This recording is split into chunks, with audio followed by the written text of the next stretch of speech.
and they thought again that I was a bum in London last year, and I came up and I won. Like it was a draw, but no, I won because the only reason why they didn't give it to me is because I talked shit about the monarchy. And I'm sorry, I'm American, and I don't give a fuck at the end of the day. Literally, my family is from there. Like if you look at my lineage, like what the hell? So yeah, like I am just like kind of putting my footing in there from not being so chaotic because Big Deal is a character. Not a lot of people know that. Yes. I do want to show Brooklyn. It's hard to because again, I have been in so many situations where like my identity has been leaked, where like people have pulled up on me, like I got jumped type thing. Like oh wow. I've even gotten swatted because one of my ex-boyfriends, he has like 2 million subscribers on YouTube, and it was during like one of his live streams. So it's like I've been through way too much to kind of just accept that people are just dicks in the industry. And I know I'm rambling, but like a lot of people in the industry, like In the Ring with Christine, Bryce Taylor, fucking Sharetta Metcalf, Pink Tyson, I can name so many people. Even Babyface Assassin was at my first like pro bout. Like a lot of people, they genuinely fuck with me. Yeah. Like, and I did like the TCL thing, I did the influencer thing. Now I'm like ranked in the pros with like an undefeated record. I think that people need to stop hating. People need to stop having the Jake Paul mentality of like people that come from this lineage are fucking assholes and just run with it. So yeah, that's kind of how I feel about boxing. But My question is, with all that going on with you, because that's a lot to take, and it's enough for a person to say, you know what, this shit is not worth it. I'm out of here. What keeps you going? There's been times where I call it the pig department. That's my safe haven. There's been times where I have this rule in my house that don't bring bullshit in. But there's been times where I have and I've cried. And I'm like, yo, what the fuck am I doing? Like, for example, last night I was calling out Paige Van Zandt, fucking duck and a half. One of the managers was like, yo, like, make this work if the money's right. And I'm like, look, because he's from the Misfit scene and Mams Taylor and everybody and KSI, they know me very well. I'm like, look, you can say Brooklyn is X, Y, and Z. You can say all this blasphemous shit that's not even true, respectfully. But I know me.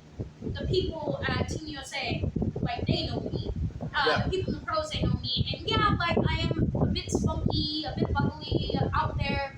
But at the end of the day, I keep my circle small. I keep to myself. And yeah, I crashed out on social media, but also, I grew up in social media. Not a lot of people know. I worked for David Dobrik. I worked for fucking different influencers. Like, it actually did shit before boxing. Boxing, now people have, like, looped it into my personality. Yeah, I love it, but it's not my entire personality. So, yeah, like, what keeps me going is just the fact that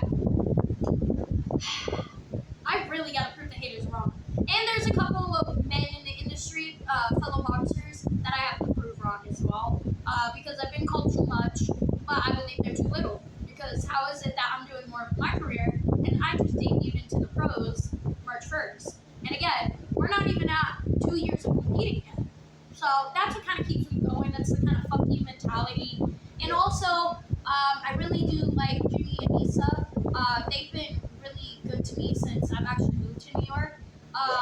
And I my biggest regret is not going to them sooner. But they kind of keep me going too. They kind of keep my head on their shoulders. And especially Issa, she's a really good friend. And she's superwoman, so keep a lookout for her. How did that come about from you going from the West Coast to the East Coast? I had a breakup. You know what, Big Deal? You got to make a big deal out of that. I'm sorry, I had a breakup. So on. my cat made $60,000 off of a fucking cryptocurrency I made off of him. Yeah. And I got dumped by that freaking YouTube guy I was just speaking about. Yeah. Because, well, first off, I don't want to be like, oh, it's my fault. No, like that man, we were toxic to each other. I'm so cool with his family. I moved out of his apartment, the apartment we were sharing in my hometown. Yeah. He moved home to Philly, and I still stayed in my hometown, and I was like in that mode. Like, I don't know if you've ever been like, oh my god, like the love of my life is so far away. Like yeah. Oh, wow, Pat, if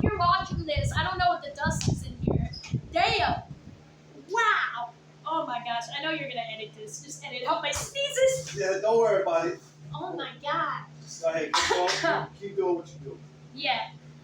All right, we're back. But yeah, I was just kind of like in that mode. And he lived in Philly. I've always wanted to live in New York. We did like the long distance back and forth. So at one point I was just like, fuck it, and I did it. Now, before coming, was boxing ever on your mind? The first like boxing match I watched was KSI versus Logan 2. And I accidentally watched Nikita because he was like right above like KSI and Logan, and I got invited by Logan Paul's crew, the Maverick Media at the time. So I accidentally watched Sosa in action. So what comes around goes around, I guess. So yeah. That's amazing for you to accomplish all that in a short amount of time of being in New York when you have people who've been here all their life and they still have not got to where they still have not got to where you're doing, and somebody might say I was box rec fighter of the week. Not even fucking like a lot of people can say that, not KSI, not Jake, not like these are actual like limelights that they look at, and shit, I was one. That's amazing though in a short amount of time. So I can understand why people will be hating, but at the same time, you don't have to be so harsh with the hate. Yeah. You know, you can still congratulate somebody and just go, they don't want to see me win, but I'm gonna win anyways. Like it is what it is. I mean, but that's motivation though. Okay, the more you hate on me, I'm just gonna push me. Not just motivation. It's just like my family has done so much good shit in the world. Yeah. I just want to keep my family legacy. That's it. My grandpa literally created Donald Duck, and then my grandpa that's still alive was the drummer of AC/DC. Those are two iconic things. Imagine having a professional boxer in the lineage. Like, what? That's iconic. So that's just kind of my motivation. Fuck the haters. The haters don't even cross my brain, to be honest. Like, and when I cried, that was like December when I got jumped. Because like that was a turning point in my whole public figure scene. I was like, holy shit. Do I go with this? Do I move out of New York? No. And I'm suing the crap out of the people who did it. So that's why it is what it is. That's just what I was about to ask you. No, I'm suing the crap out of Like, okay, this is not working on this side neither. Maybe I either got to go back home or I got to relocate somewhere else. I mean, well, my lease is almost up and I'm going to get a house. So that's a big deal. That's a big deal. Like, I live in a 3-bedroom apartment alone in Manhattan, in Harlem. So it's like, now I kind of need to relocate, like, to wherever, whether it be Jersey, Connecticut, Staten Island, Brooklyn, Queens, Bronx, Yonkers, whatever the fuck it is. Yeah. So it is what it is. I'll be in the tri-state. Now, my question is, when you did the move and you got involved in boxing, what did your family think about it? They fucking hated it. I'm not even gonna lie, they fucking hated it. They don't like to see me. Did they hate New York or did they hate you boxing? Or was it both? Both. Because the people who jumped me were people that was working with me in my boxing career. So wow. It was kind of a backstab because my mom is very nice. My mom does all my finances. Like, I make my own money, obviously, but I don't trust myself. I spend a lot. Understandable. Like, as long as my mom is alive, like, understandable. Hold my money, bitch. Like, I need it. Listen, I have to give my money to my wife because I'm like, she'd be like, it's just $5. I'm like, I don't care. I don't trust myself. I'm gonna buy a fucking Red Bull if I have this $5. like this $5 will be gone if it's not. No, my mom hated it, because she didn't hate boxing because it's 50-50. She hated boxing at first when I first debuted, and then but everybody pulled up. I'm talking. My mom flew out from Texas to Los Angeles. My mom's friend came from Vegas. My friends, like 5 friends of mine, came from New York. My stepmom and my stepdad came from Sinaloa, Mexico, and I had a bunch of Orange County and LA friends there, including the one that set me up with the match. So it was kind of weird. I even had a situationship at the time pull up with me, but it was kind of weird. They liked it, and then once they got jumped, she was like, "I don't want you there. Oh my god, I want to get you a house in like Texas." And I'm like, "This is December." I was like, "Fuck that shit. Wow. This was my dream. I'm gonna fucking stand on this." So for the fans that don't know, let them know your professional record. For the ones who don't know, 2-0. Yes, y'all see that, right? Now y'all probably thinking, what's the big deal? What's the big deal? It's Brooklyn, Norwich.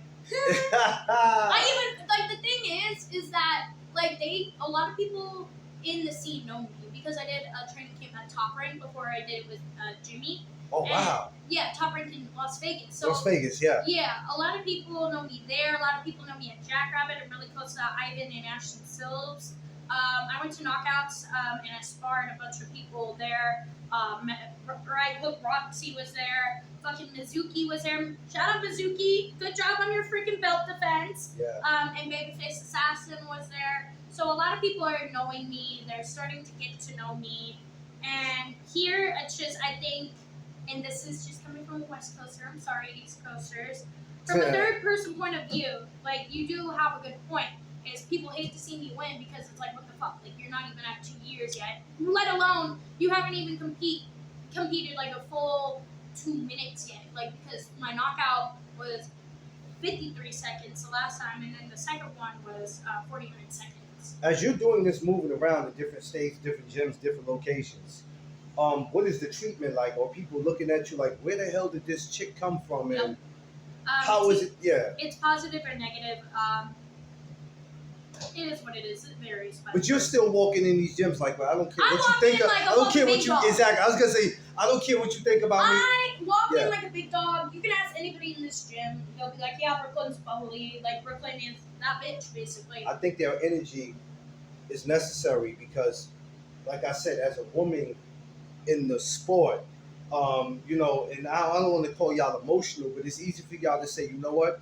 I'm not doing this no more. I don't need this. When I was with Bones, shout out to Bones Adams. He's actually one of my mentors. When I was with Bones, he told me that same shit. Yeah, it's easy. It's easy for you to walk away, but your energy is very necessary. Where either they're gonna love you or they're going to hate you. But in the ring, you're going to make them respect you. The reason why it was 53 seconds because a lot of people are like, "Yo, how'd you get these matchups?" I had the best matchups in Mexico that I could get. Like, these girls were amateur, like, prize fighters. And they were on the same path as me. And one of them, the last one, was going to go to the Olympics. So I'm like, sis, how am I outworking them? And then also I did TCL, like, last week or the week before, so. But do you realize the stuff that you have accomplished, it takes people years, time to get there. So when people see you and they've been in the game for 10, 15, 20 years, and then they go, here comes this short little bitty girl who's accomplishing. 4'11" bitch. Yeah. And I'm normally blonde. But for you to accomplish that in a short amount of time, it shows me that, first of all, you didn't take it for a joke. You come to the gym and do what you're supposed to. Just like when you got in here today, I'm like, no, we're not going to do it. We let her go do what she do. You got in here, you went straight to work. And that's, it's amazing. When you look at women's boxing today, right, between amateur and pro, what are your thoughts on it? Because I feel like it's still not getting the recognition and respect that it deserves. So it what needs do you? More. Yes. It needs more. 1,000%. I can't really wrap around my thoughts around it, but we need more. That's it. We need more competition. Especially, I'm the only female Jew in North America, and there's 2 of us in the world. Like, we need more representation. That's crazy. We need more, like, not even just like Jews. I'm talking about like women, like because that's like how small the industry is. There's 1 of 2 in the world. There's me in North America, and then there's another girl in France. Yeah. And then the Asian fighters, there's a few of them as well. Like Mizuki, she goes like from Japan all the way to LA for camp. Like the thing is the females we gotta fly out for sparring. Like if I don't do TCL next week, I'm doing sparring with Sharena Metcalf in Dallas. Like, yeah, because I was talking to a friend of mine. We were going back and forth about that, and I'm like, you don't even know what you're missing when you're not watching women's boxing. I said, are you crazy? I said, these women fight long. They fight more than your favorite fighter. Your favorite fighter fight 1 time a year, and I've seen women getting in 3 times a year, and I'm looking at them like, she just fought. What is she doing fighting again? So how did you not love that? Too. Like, come on. Well, let us know what you got going on. Big deal. Well, August 16th I'll be in Colombia, and then the plan is to go stateside or Europe after. Because it was harder for me to get a stateside debut because I didn't have an amateur passport. So. Oh. Yeah. Okay. That's why I have to do Mexico and Promotion was really good. So, and it was stellar shit. Like, And your weight again? so I shape shift between 118 to 126. Which that is a dangerous. Both of those weights are very dangerous. Yeah, because the 26 girls rehydrate like a motherfucker. Yeah, I look at Gabrielle Fedora. I look Oh, at she's her. 109. I look at a lot of them and I go, man, it's a. Not saying it'll happen for you because that's way. You never know what'll happen, but that's way down the line. Is there any females that you Francesca Hennessy, I've been calling your ass out. Fucking take it. Oh. Fucking Paige Van Zandt, I've been calling your ass out. Take it. There's so many girls on my fucking hit list. Like, come at me. And the reason why me and Chicken are cool is because I said the same shit to her. Brunch Boxing was like, oh, would you, like, because I stood on business. I was like, I'd fight anybody. I don't give a fuck. It could be Clarissa Shields. It could, like, keep in mind she's a heavyweight. She'd probably destroy me, you know? Yeah. But, like, I'm, like, very confident within myself. It's like, yeah, I can roll and brawl. Do you think they ignore you because they go, well, who is she and what am I getting out of it? And I think it's the Jake Paul effect. I think it's the followers. They just kind of want to humiliate me, but then I actually show up. Yeah. Yeah. Because they're looking at it like, well, she just walked into this. We've been doing this. We're not going to take her serious. We're going to ignore her. She's nobody, and what do we get out of it? We don't get no money out of it, you know, because that's what they make a big deal out of now. Everything is money, which, granted, I bring money. I'm like actually the one doing the ROIs for the fucking promoters. Yeah. No offense. Yeah. No offense. But I know damn well I can, like, sell out arenas. Listen, you for a press conference, bless you. First of all, you for a press conference would be crazy because you could sell it. You could sell I a threw fight. a bar stool. Yeah. Yeah, you can sell a fight. So if somebody didn't know who you were and they hear you, they like, you know what? I got to see her fight. I don't even care who she's fighting. The way she talks. That's how it was in Wheeling, yep. Because they want to go, okay, can her mouth match her hands? Yeah, that's exactly. Whenever I do like a mobile sport, they're like, "Oh, like let me see this bitch," and it's all the amateurs. Yeah. And then they realize, oh, she really can roll. fight. So not to hold you long, but tell the fans. I mean, what do you have coming up? I mean, you said you August 16th. August 16th. And Yes. then just follow me on social media at Brooklyn Barwick. I'll keep y'all updated. Yo, keep updated. Yo, listen, I appreciate you, Big Deal, for taking this time. This really XOXO number 15. Like, I'm 15 to 17. I teeter totter. So let's just say 15 for now. Yeah, we'll do that. And this meant a lot. And we'll definitely see you again. We'll do this again. Matter of fact, we'll probably wait till after the 16th. And we'll do this again, though. Yeah, I'll be Appreciate y'all. Y'all know what it is. No Doug Zone Podcast. Let's go.